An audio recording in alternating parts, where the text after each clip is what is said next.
नमस्कार। प्लान पर आपका स्वागत है और हमेशा की तरह आपसे निवेदन है प्लान को सब्सक्राइब करें, बेल आइकन जरूर दबाएं, हमारे वीडियोस को लाइक करें, फ्रेंड्स एंड फैमिली का शेयर भी जरूर करें। अगले महीने मतलब दिसंबर में फर्स्ट वीक में ही 5 या 6 तारीख को रसिया के राष्ट्रपति व्लादिमीर पुतिन जो है वो भारत आ रहे हैं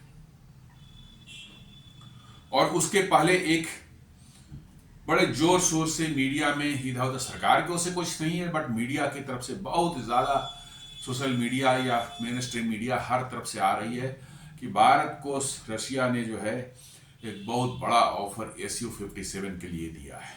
जी हाँ, Su-57 जो है स्टील्थ एयरक्राफ्ट जो रशिया ने बनाया है उसके लिए जो है 5th जनरेशन एयरक्राफ्ट कहता है इसको। Su-57 की बात करें तो Su-57 और बहुत पहले से बार बार जो है रशिया ऑफर दे रहा है भारत को। भारत ने उसको समहाउ जो है इग्नोर किया या डिले किया या जो भी किया, बहुत से कारण थे। अब लोग कहना है कि नहीं, अब भारत को जो है Su-57 ले लेना चाहिए या भारत को कंसीडर करना चाहिए क्योंकि भारत के पास दूसरा कोई 5th जनरेशन एयरक्राफ्ट जो है का ऑप्शन नहीं है जब तक अपना का एडवांस मीडियम कॉम्बैट एयरक्राफ्ट न बन जाए। जी हाँ, ये लॉजिक अपने आप में ठीक बैठता है, लेकिन अब ये भी है कि क्या Su-57 पूरी तरह से स्टील्थ है, तो बस बात है कि नहीं, Su-57 पूरी तरह से स्टील्थ नहीं है। फ्रंट से जरूर उसको स्टील्थ थोड़ा बनाने की कोशिश की गई है, उसका रडार क्रॉस सेक्शन कम किया गया है, लेकिन रियर से, पीछे से और दोनों तरफ से जो है उसकी स्टील्थ में कोई बहुत ज्यादा मतलब कि जो है ये नहीं दिखती। उसका रडार क्रॉस सेक्शन जो है रियर से और साइड से जो है अभी भी काफी ज्यादा है। जी हाँ, फ्रंट से की गई है, कह सकते हैं कि इट इज ओके, मतलब कि काफी कम किया गया है। ऑफकोर्स F-35 या F-22 के बराबर तो नहीं है, लेकिन हाँ काफी कम किया गया है, ये आपको हेल्प कर सकता है, लेकिन साइड और पीछे से ऐसा नहीं है। और उसके बहुत से कारण हैं, लेकिन अब रसिया कहना है कि हमने बहुत काम किया इस एयरक्राफ्ट पर, काफी मॉडिफिकेशन किए हैं, काफी इसमें इंप्रूवमेंट किए हैं। Now it is as good as any other 5th generation aircraft, मतलब कि जो है, और इसलिए जो है भारत को इसको लेना चाहिए। और साथ साथ जो है न सिर्फ मेक इन इंडिया का ऑप्शन दिया कि भारत में बनाइए इसको, हम पूरी टेक्नोलॉजी देंगे, अनरिस्ट्रिक्टेड टेक्नोलॉजी ट्रांसफर का भी वादा किया है। सुखोई 30M क्या भी हमने टेक्नोलॉजी ट्रांसफर बनाया था, बट अनरिस्ट्रिक्टेड टेक्नोलॉजी उसमें ट्रांसफर नहीं थी। बहुत सी चीजें जो है रसिया से ही बन करके उसके कंपोनेंट्स वगैरह कुछ आते थे। इस बार उनका कहना है नहीं, आपको सारी टेक्नोलॉजी ट्रांसफर कर देंगे, आप चाहें तो पूरी के पूरे इसके कंपोनेंट्स, सब कंपोनेंट्स, सारा चीज जो है आप भारत में बना सकते हैं, ऐसा कहा गया है। तो आइए थोड़ा सा छोटा सा चर्चा कर लेते हैं। Su-57 रशिया का जो है फ्रंट लाइन कह सकते हैं कि 5th जनरेशन फाइटर एयरक्राफ्ट है। ये पिछले लगता है 15-20 सालों से डेवलप, 15 सालों से कम जो डेवलप हो रहा था। 2007-8 से शुरू हुई थी। इनफैक्ट इनिशियली आप देखेंगे तो 5th generation fighter aircraft FGFA program था रसिया का, उसे भारत ने भी ज्वाइन किया था। $300-400 मिलियन का खर्च भी किया था भारत ने, कंट्रीब्यूट भी किया था कि भाई भारत को जो है उसमें टेक्नोलॉजी डेवलपमेंट के लिए को पार्टनर जैसा काम करेगा, इसको भी हिस्सेदारी मिलेगी टेक्नोलॉजी डेवलपमेंट में जो है। लेकिन रसिया शायद अपने वादे से खरा नहीं उतरा, तो करीब $370 मिलियन खर्च करने के बाद भारत उस प्रोजेक्ट से बाहर हो गया। उसी प्रोजेक्ट का जो है ऑफशूट ये निकल करके आया है Su-57, नॉट ओरिजिनली बट उसमें बहुत मॉडिफिकेशन बाद में रशिया ने किए।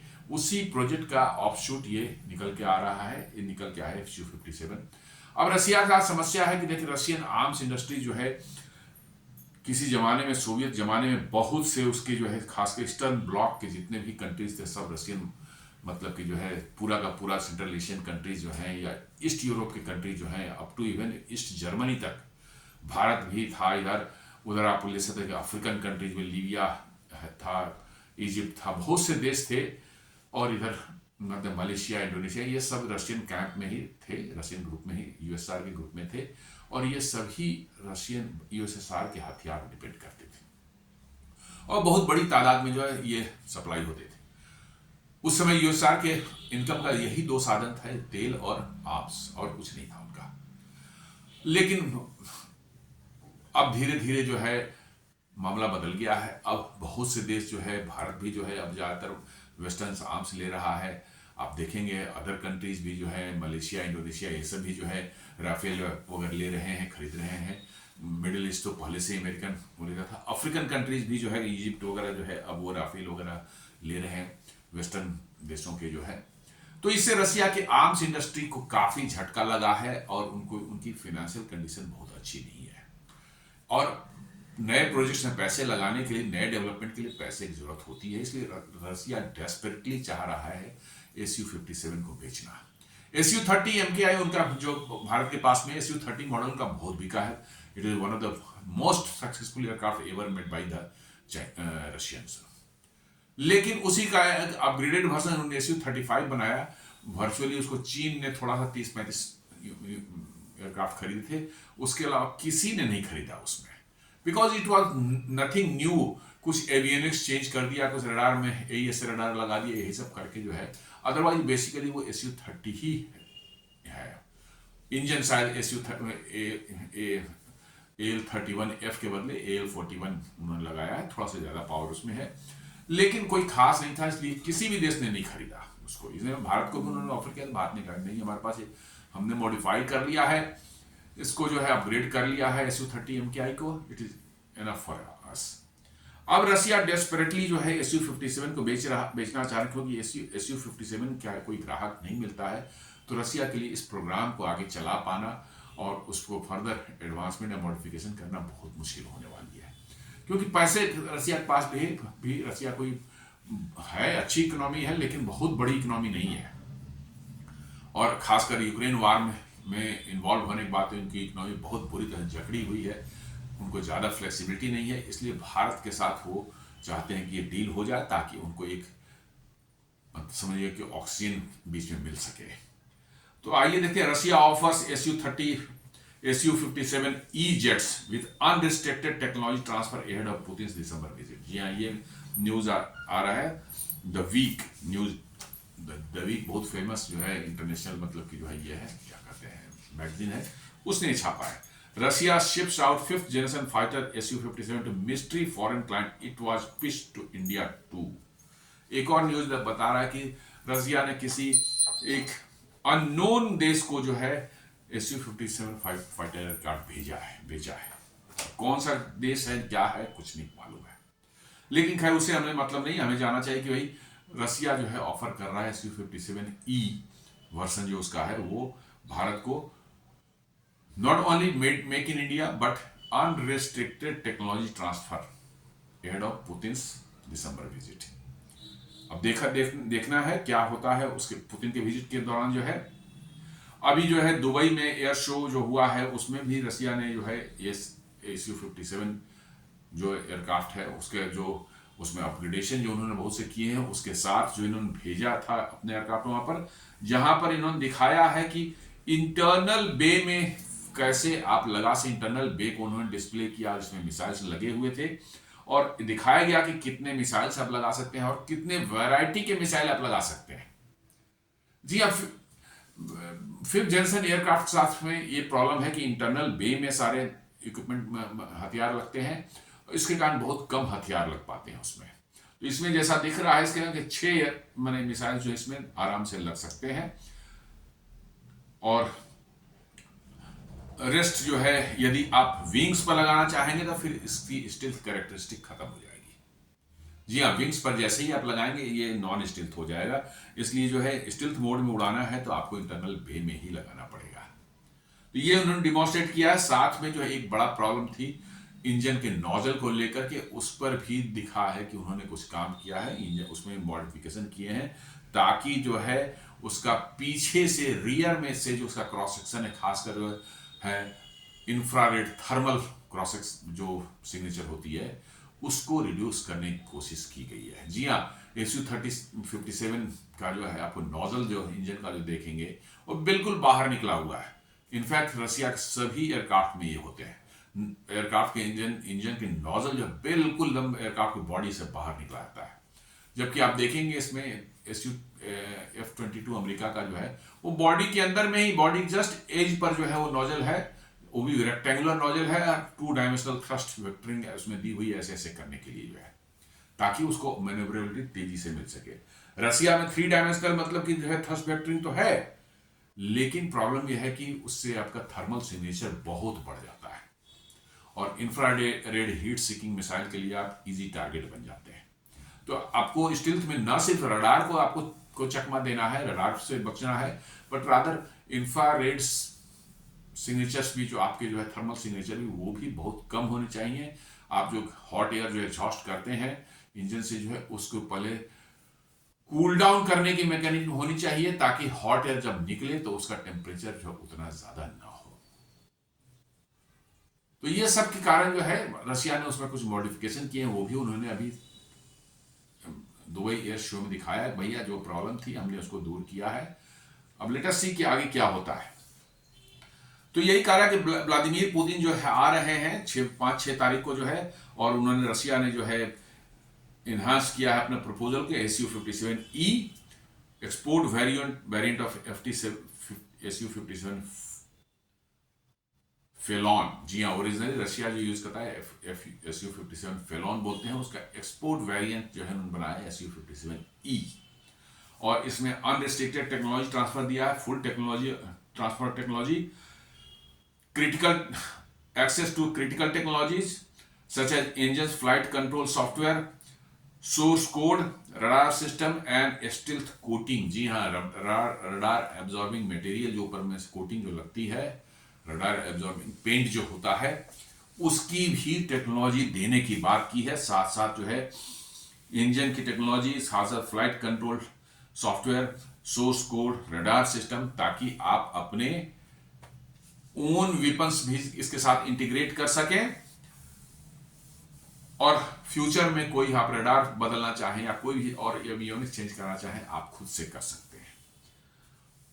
और ये पहले का जो ऑफर उन्होंने दिया था, जिसमें उन्होंने कहा था कि डीप कस्टमाइजेशन हम कर लेंगे, जिसमें आपको इंटीग्रेशन ऑफ इंडियन सिस्टम्स जो हैं, अस्त्रा मिसाइल, उत्तम जो है विरूपक्ष रडार और रुद्रम मिसाइल, या इस तरह के जितने भी इंडियन मिसाइल तो हथियार थे उसको लगाने की उन्होंने कहा था कि हम आपको कस्टमाइज कर देंगे ताकि आप खुद से लगा सकें। इंडियन एवियोनिक्स ये सभी चीज है आपको हम कस्टमाइज कर देंगे। लेकिन इस बार जो इन्होंने कहा है कि नहीं, इस बार तो पूरी तरह से सारी टेक्नोलॉजी हम आपको दे देंगे। कहते हैं licence local production in India. जी हाँ, भारत में लाइसेंस लोकल प्रोडक्शन कर सकते हैं। Initial fly away deliveries of Su-57E jets from Russia, rest make in India. Russian assessment confirms HAL is 50% ready for this। जी उन्होंने कहा कि इनिशियल कुछ 10-20 यूनिट जो है आप ले लें रसिया से बना हुआ, और तब तक हम प्लांट आपके यहाँ लगा देंगे, बना देंगे। नासिक में जो है प्लांट जो है जो कि 50% ऑलमोस्ट रेडी है, क्योंकि वहीं पर बन रहा है Su-30 MKI। मोर और लेस साइज में एयरक्राफ्ट वैसा ही है, तो फिजिकल इंफ्रास्ट्रक्चर जो है उसको यूज किया जा सकता है। तो रशियन एक्सपर्ट्स का कहना है, जो आए थे विजिट किए, उनका कहना था कि 50% जो है इंफ्रास्ट्रक्चर रेडी है, 50% और एड ऑन कर दिया जाएगा तो वहां पर प्रोडक्शन शुरू हो जा सकती है। तो इन्होंने कहा कि इनिशियल कुछ आप ले लीजिए, 10-20 यूनिट है रसिया से बना हुआ, और तब उसके बाद जो है आप भारत में बनाना शुरू कर दीजिए उसको। ये उन्होंने फुल अपना ऑफर दिया है। Integration and weapon package license production / integration of 10 new Russian air-launched weapons, long-range air-to-air missiles, precision-guided munitions, stand-off strike system। जी हाँ, साथ साथ उन्होंने दिया कि इंडियन सिस्टम तो आप लगाए ही, जो भी आप कहें इंटीग्रेट करना चाहें इंटीग्रेट कर सकते हैं। साथ साथ हम लाइसेंस प्रोडक्शन हम आपको परमिशन दे देंगे। 10 नए लॉन्ग रेंज रशियन मिसाइल्स और म्यूनिशंस जो हैं वो भी आप भारत में लाइसेंस प्रोडक्शन कर सकते हैं। जी हाँ, long range air to air missile जैसे R-37A है, जस्ट एग्जांपल के लिए बोल रहा हूं, जो 350 किलोमीटर दूर तक किसी एयरक्राफ्ट को मार गिरा सकती है। देन प्रेसिजन गाइडेड म्यूनिशन, जी हाँ, ग्लाइड बॉम्ब्स या मतलब कि जो है क्रूज मिसाइल्स जो होते हैं, जो जिससे कि आप दूर तक हमला कर सकते हैं। स्टैंड ऑफ स्ट्राइक सिस्टम्स, जी हाँ, किंजल मिसाइल हैं, चाहे उनके जिरकॉन मिसाइल है, ये सब जो फायर करते हैं, मतलब कि जो है लॉन्ग डिस्टेंस 800-900 किलोमीटर दूर से जो है, वो सब भी कह रहे हैं कि आप लाइसेंस प्रोडक्शन थ्रू भारत में बना सकते हैं। सुनने में तो बहुत बढ़िया लगता है ये, लेकिन एग्जैक्टली कैसे इंप्लीमेंट होगा और इंप्लीमेंट होते वक्त क्या वैसा ही रहेगा, ये सोचने वाली बात होती है।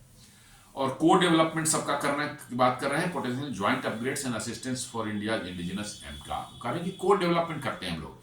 आगे में इस एयरक्राफ्ट में कोई फर्दर जो है अपग्रेडेशन करना हो तो हम भारत के साथ मिलकर करेंगे, इससे दोनों का कॉस्ट भी हम लोग का शेयर हो जाएगा रहेगा। और साथ साथ जो नई टेक्नोलॉजी बन करके आएगी, कोई नई टेक्नोलॉजी डेवलप होगी, वही टेक्नोलॉजी भारत एमका में भी यूज कर सकता है फ्यूचर में। लेकिन शुरू से देखा जाए भारत थोड़ा सा रसिया से, मैंने इस रसिया SU-57 थोड़ा रिलेक्टेंट रहा है, क्योंकि SU-57 जो है true 5th generation fighter aircraft की कैरेक्टरिस्टिक में थोड़ा लैकिंग जरूर रहा है। एक्सपोज्ड इंजन नोजल्स एक प्रॉब्लम रही है, बॉडी में रिवेट्स बाहर से भी मतलब एक्सपोज्ड हैं, जिससे स्टील्थ कैरेक्टरिस्टिक पर फर्क पड़ता है, and higher radar cross section then F-22 और F-35। जी हाँ, रडार क्रॉस सेक्शन बड़ा इसका बहुत ज्यादा है as compare to these aircraft. पहले से कम है, SU-30 MKI से काफी कम है, लेकिन इन दोनों से F-22 F-35 से काफी ज्यादा है। इसको ज्यादातर जो है लोग मानते हैं कि 4.5 प्लस जनरेशन, स्टिल 5th से थोड़ा नीचे, मतलब 5th जनरेशन है तो मान कर सकते हैं कि 4.8 4.75 के आसपास में इसको लोग कहते हैं, इस लेवल तक का इसमें स्टिल हो सकता है। भारत ने, जैसा मैं बताया कि FGFA प्रोग्राम इनिशियली पार्टनर था, इसमें करीब $290 मिलियन जो है भारत ने इन्वेस्ट किए थे FGFA में, लेकिन बाद में विड्रॉ कर लिया था ड्यू टू डिलेज और कॉस्ट ओवररन जो हो रही थी, और इनएडिक्वेट वर्क शेयर भारत को पूरा नहीं दिया गया था, जितना प्रॉमिस किया था उतना नहीं दिया गया था, इसलिए भारत से विड्रॉ हो गया था। और इंजन में भी जो है इनिशियली जो है AL-41 F1 इंजन जो इशू मैंने इसमें ऑफर किया जा रहा था, जो कि इसमें काफी ज्यादा इश्यूज थे। हालांकि अब ये इंजन जो है स्टेबल हो गया है, हालांकि ये इसका फाइनल इंजन नहीं है, इसका फाइनल इंजन जो है AL-51 है, जो कि रसिया बता रहा है कि अब बन के तैयार हो गया है।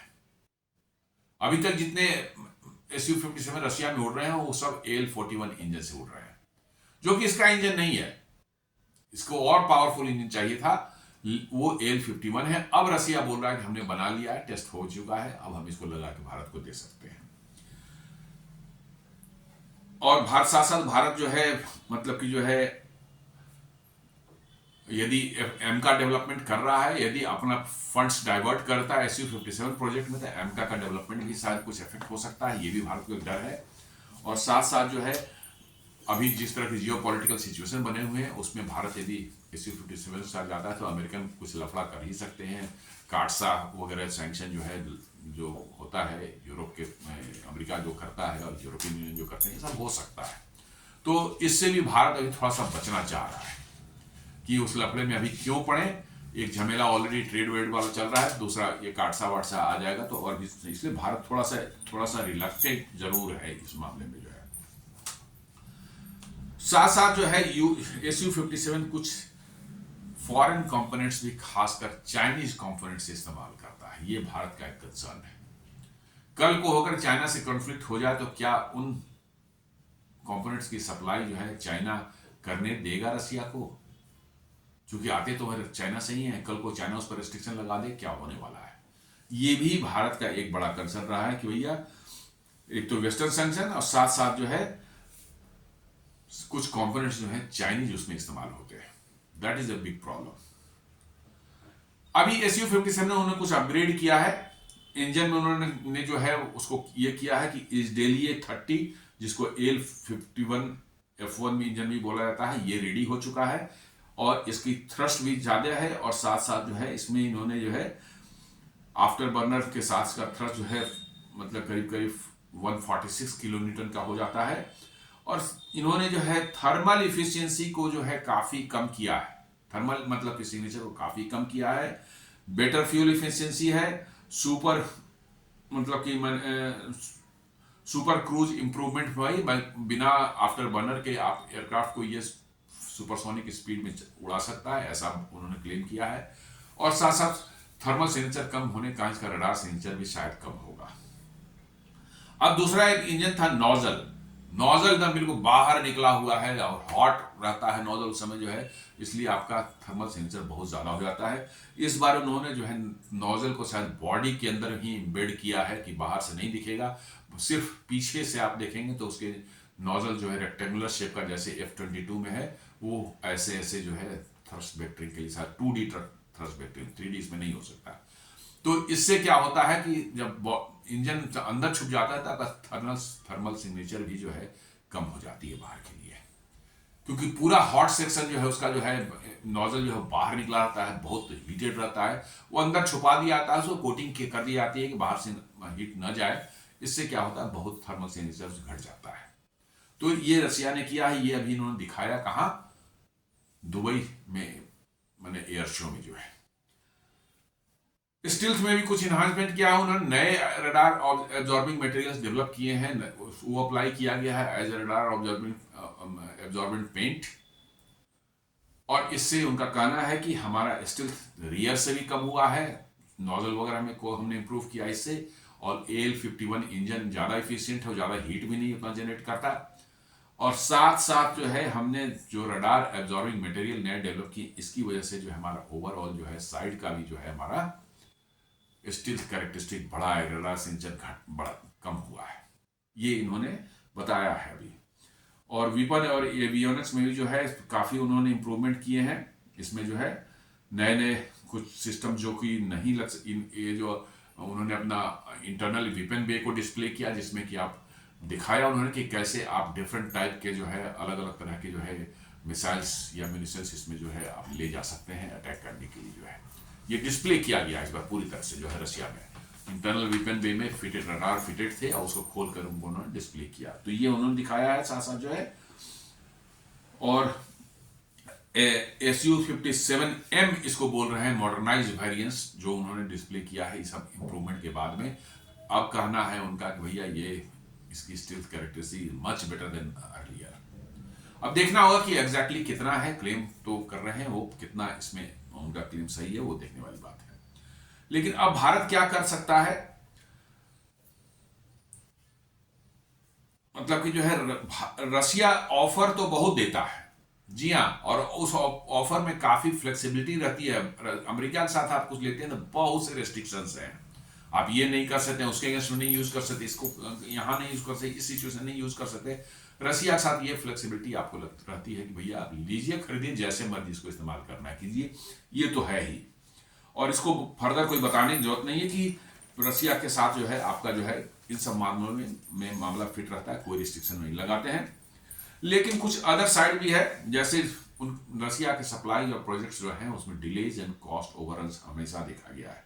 जैसे INS विक्रमादित्य हमारे एयरक्राफ्ट कैरियर है, उसका मामला आप देख लें तो ये 2008 में मतलब कि जो है डिलीवर होना था, लेकिन 2013 में डिलीवर हुआ। इसमें जो है आपको 947 मिलियन डॉलर्स के खर्च आपको देने थे, रसिया को देने थे, आपको देना पड़ा अल्टीमेटली 2.35 बिलियन डॉलर्स। क्यों? इनिशियल जो कहा गया था कि मॉडिफिकेशन जो खर्च लगेगा वो इतना होगा, ये होगा, सारा कुछ होगा। भारत को सिर्फ उन्होंने कहा कि भैया आप हमारे MiG-29K जो है वो खरीद लीजिए और हम आपको कैरियर जो है फ्री ऑफ कॉस्ट मॉडिफाई करके जो है उसको रिनोवेट करके जो देती, क्योंकि पुराना ये एक क्रूजर शिप था, ये इसको मॉडिफाई करके कैरियर बनाया गया है। और उस मॉडिफिकेशन का कॉस्ट रसिया ने कहा कि हम बियर कर लेंगे, आप हमारा MiG-29K खरीद लीजिए सिर्फ उस पर जो उड़ने के लिए जो है। भारत ने वही किया था, इनिशियली 947 मिलियन डॉलर्स देने थे, लेकिन बाद में बढ़ते बढ़ते नहीं साहब ये बढ़ गया, वो बढ़ गया, केबल की कॉस्ट बढ़ गई, इंटरनल केबलिंग हमने सोचा ही नहीं था कि इतना करना पड़ेगा, इंटरनल जो है ये मॉडिफिकेशन करने पड़े जो कि उम्मीद नहीं थी करना पड़े। ये सब करते करते जो है 2.35 बिलियन डॉलर भारत देने पड़े। तो थोड़ा रसिया के साथ ये है कॉस्ट ओवररन्स और कॉस्ट डिले जो है ये रशियन प्रोजेक्ट्स में होते हैं, ये due to poor initial assessment and refit complication. जी हाँ, आपने इनिशियली जो है असेसमेंट ही आपकी गलत थी कि इतना मॉडिफिकेशन में खर्च पड़ेगा, मॉडिफिकेशन में इतना, रिनोवेशन में इतना खर्च पड़ेगा, और रिफिट कॉम्प्लिकेशंस जो है आपको अंदाजा ही नहीं था। और हमारी भी गलती थी, हमने भी ठीक से असेस नहीं किया, हमारे एक्सपर्ट्स ने भी उसको देखा था। लेकिन हाँ, रशियन प्रोजेक्ट साथ ऐसा होता है। आप S-400 सिस्टम को देख लीजिए कि भाई यूक्रेन वार शुरू हो गया उसके बाद से हमारा 2 यूनिट अभी फंसा हुआ है, 2 क्या 3 यूनिट फंसा हुआ है, 2 ही यूनिट सप्लाई हुए, 3 यूनिट अभी भी वहां से आने हैं। बीच में एक आई थी न्यूज की रसिया ने 3rd यूनिट जो सप्लाई कर दिया, लेकिन नहीं, वो गलत न्यूज थी। 3 यूनिट अभी भी हमारे जो है आने हैं वहां से, रसिया से। तो आप समझ लीजिए कि इंडिया में कितना माने डिमांडिंग जो है सिक्योरिटी सिनेरियो बना हुआ है, उसके बावजूद भी आपकी 3 मतलब यूनिट अभी तक नहीं आई है, तो यू कैन इमेजिन। तो रसिया के साथ ये तो है बना हुआ, डिले तो रहता ही है। और रसिया जो है अभी जो है यूक्रेन वार में फंसा हुआ है, तो नेचुरली है कि रसिया प्रायोरिटाइजेज इट्स ओन मिलिट्री नीड्स। जी हाँ, रशियन जो है मिलिट्री कॉम्प्लेक्स जो है, इंडस्ट्रियल कॉम्प्लेक्स जो है, उनके साथ अभी समस्या है, फंडिंग की समस्या है। जी हाँ, सोवियत यूनियन वाला जमाना नहीं रहा कि अनरिस्ट्रिक्टेड फंडिंग मिलती थी। अब उनको फंडिंग की समस्या है, उनको फंड्स जनरेट, अब उनके आर्म्स बिकेंगे नहीं बाहर में, तो इंटरनल ऑर्डर्स तो उतने हैं नहीं जिसे सर्वाइव कर सकें। तो ये सब दिक्कतें हैं जिससे रशियन प्रोजेक्ट में जो है रशियन को भी वो प्लेटफॉर्म लेने में समस्या तो रहती है। और ये क्वालिटी एंड रिलायबिलिटी कंसर्न्स जो हैं, sanctions have exacerbated spare shortages, many components Russia imports from China. जी हाँ, अब हम जो रशियन अभी इस्तेमाल कर रहे हैं हथियार है, Su-30 MKI होता है, और भी जो रशियन सामान है, अब यूक्रेन वार के बाद जो है स्पेस की शॉर्टेजेस देखने को मिल रही है। इसलिए जो है हमारे मतलब कि इक्विपमेंट जो है उनकी जो है सर्विसेबिलिटी पर फर्क पड़ रहा है। बहुत सी चीज़ों को हमने इंडिजिनाइज किया है, अल्टीमेटली रशिया से परमिशन लेके हमने इंडिजिनाइज किया है कि भैया ठीक है लोकल किसी चीज़ बनवा लिया, लेकिन अभी बहुत सी रशिया से ही आते हैं, और इसलिए जो है आपकी जो है रेडीनेस जो है मिलिट्री की रेडीनेस वो फर्क पड़ रहा है। जी हाँ, अब यूक्रेन में उलझा हुआ है, अब आप बोल भी रहे हो फिर भी कर हाँ देख रहे हैं रशिया कर रहा है, बट एग्जैक्टली जो है सोल्यूशन वो नहीं दे पा रहा है। और चाइना डिपेंडेंस का, जी हाँ, अब चाइना पर इतनी डिपेंडेंस रशिया की हो चुकी है यूक्रेन वार के बाद से खासकर, और कि वर्चुअली चाइना का कह सकते हैं कि एक सबऑर्डिनेट पावर टाइप का बनता जा रहा है। ठीक है, रशिया पावर है, लेकिन फाइनेंशियल पावर है, मिलिट्री पावर जरूर है, फाइनेंशियल पावर नहीं है। अब वो रशिया डिपेंडेंसी इतनी हो गई है कि बहुत सी चीजों के लिए जो है बहुत से कंपोनेंट्स जो है Su-57 में जो लगे हुए हैं वो मेड इन चाइना है, चाइना से मंगवाता है। अब देख ले कितना खतरनाक सिचुएशन है, कल को होके ऐसी सिचुएशन आए कि चाइना के साथ हमारा कन्फ्लिक्ट हो जाए और रशिया जो है चाइना रोक दे वो सामान रशिया को देना, कि भाई रशिया आप इंडिया को नहीं दे सकते ये, तो आप समझ लीजिए क्या स्थिति है। जैसे अभी चाइना ने किया था ना रेयर अर्थ में, भारत को कहा ठीक तुम्हारे भारत की कंपनियों को हम तभी देंगे जब आप एश्योर करेंगे आप अमेरिका को री एक्सपोर्ट नहीं करेंगे, तो वैसा ही चाइना लगा दे सकता है। तो बड़ी खतरनाक स्थिति है। तो ये सब कंसर्न्स हैं भारत के लिए, जिसके कारण भारत थोड़ा सा बचना चाह रहा है, अभी डिसीजन इस पर क्या नहीं ले रहा है। तो देखते हैं अब आगे आने वाले समय व्लादिमीर पुतिन आते हैं तो क्या अनाउंस होता है, कैसे होता है। बट मेरा मानना है कि बहुत आसानी से जो है इस एयरक्राफ्ट को ले करके जो है इसके साथ कुछ समस्याएं भी हैं और कुछ इसके एडवांटेजेस भी हैं, there is no doubt. Cheaper है और टेक्नोलॉजी एक्सेस आपको मिल जाएगी, देयर इज नो डाउट। जैसे आपने राफेल लिया, अभी तक आपको सोर्स कोड नहीं दिया गया है, आप अपने जो है इंडिजिनस हथियार उसमें नहीं इंटीग्रेट कर पा रहे हैं। रशिया के साथ कम से कम ये प्रॉब्लम नहीं है तो दे देता है। Su-30 MKI हो चाहे MiG-29 हो, आप देखिए आपके जितने भी हथियार है सब उसमें आपने करीब करीब लगा दिए हैं। और मैंने एयरक्राफ्ट खरीदना कोई बहुत बड़ी चीज नहीं है, लेकिन उसके बाद हथियार यदि पर भी डिपेंडेंट रहे खरीदना वहीं से पड़े तो आपका बंटा ढार हो जाता है। इसलिए भारत को वो सोल्यूशन चाहिए कि ठीक है हम बाहर हम एयरक्राफ्ट तो खरीद लें, लेकिन हथियार हमारे अपने लगने चाहिए उसमें और हम खुद लगा सकें, हम इंटीग्रेट कर सकें। कल भी हम नया हथियार बनाएंगे उसका भी हमें परमिशन चाहिए वो, लेकिन वेस्टर्न कंट्रीज सोर्स कोड आपको नहीं देते, रशिया कम से कम सोर्स कोड तो आपको दे देता है। तो दोनों तो प्लस माइनस दोनों साइड के मतलब आपके एडवांटेजेस भी डिसएडवांटेजेस भी है। तो दोस्तों ये उम्मीद करता हूं हमारे ये विश्लेषण Su-57E का ऑफर जो रशिया ने दिया है भारत को, उसके क्या पॉजिटिव साइड हैं, क्या निगेटिव साइड्स हैं और भारत का क्या उस पर रुख होगा, ये सारी चीज़ जो है हमने सोचे थोड़ा सा विश्लेषण किया। उम्मीद करता हूँ वीडियो आपको पसंद आया। हमारे वीडियो को लाइक करें, फ्रेंड्स एंड फैमिली के साथ शेयर करें, हमारे चैनल को सब्सक्राइब करें और बेल आइकन दबाना बिल्कुल नहीं भूलें। धन्यवाद।